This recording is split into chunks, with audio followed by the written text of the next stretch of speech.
Welcome to the Process Model Training Series. This is video 5 of 11 basic videos. In this video, you will learn why the flow logic is critical to modeling success, how to describe the flow logic using routes, and how to identify which type of routing logic is needed. To simplify the process of creating a model, start with the flow. The flow is the foundation of the model, and all other modeling elements will be built on this structure. If the flow is properly represented, then building the rest of the model is simple. In the past, a flowchart didn't need to do anything. It was just a picture. Many times, a flowchart is confusing and must be interpreted to be understood. In other words, if you followed the flowchart exactly as written, it would fail. In Process Model, the flow logic is critical. Everything must work. This means it's obvious when the flow logic doesn't work. Routings are a big part of that logic. Routings, the connectors between activities, control the direction and conditions for moving to the next activity. To help you learn Process Model quickly, 4 types of routes will be explained. 90% of what you need to control the flow through the model can be defined with these 4 types of routes. To change the routing type, double-click on the target route and select the Type drop-down from the routing dialog.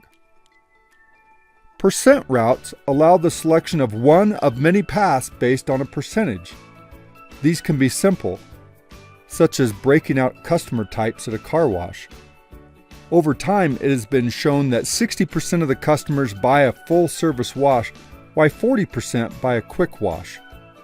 If you watch the interaction over time, the breakout would be the 60-40 split, occurring randomly. Would you like to change the graphic, showing which are full and which are wash-only customers? Do the following. Place the entity graphic on the layout and give it a name, full or wash-only. Pick that name from the New Name drop-down on the routing dialog.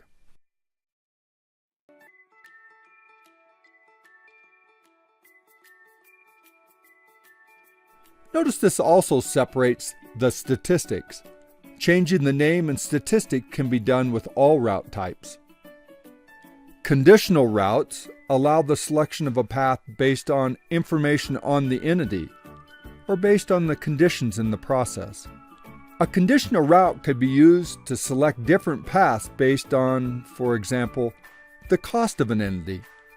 In many companies, items over a predefined dollar amount must be purchased with a properly executed purchase order, a long controlled process. Items under the dollar amount can be purchased with a credit card, a shorter, less controlled process. When the entity finishes the activity, each route is checked in the order created to see if the condition can be met. If that condition can be met, then the route is taken. If the condition can't be met, then the next route is checked.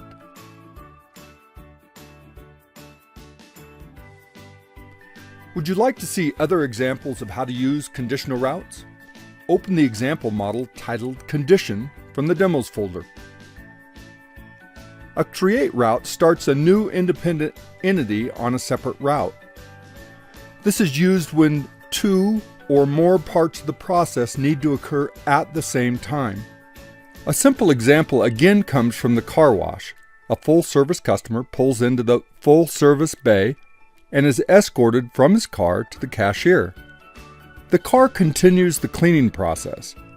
The create route starts a new entity to allow both process paths to proceed simultaneously.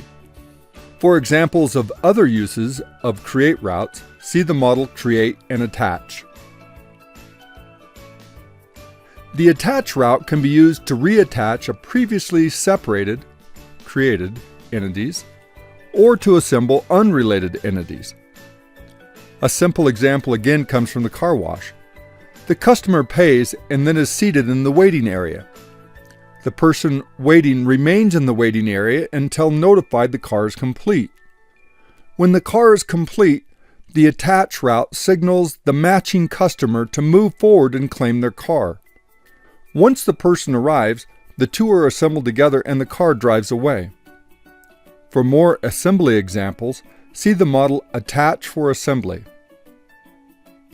With these 4 routes, you've learned how to accomplish OR routing by percent or conditions, AND routing using a create route, the ability to combine previously separated entities, and the ability to assemble entities together. To learn about defining the times, capacities, and queues of the process, see the next video in the training series.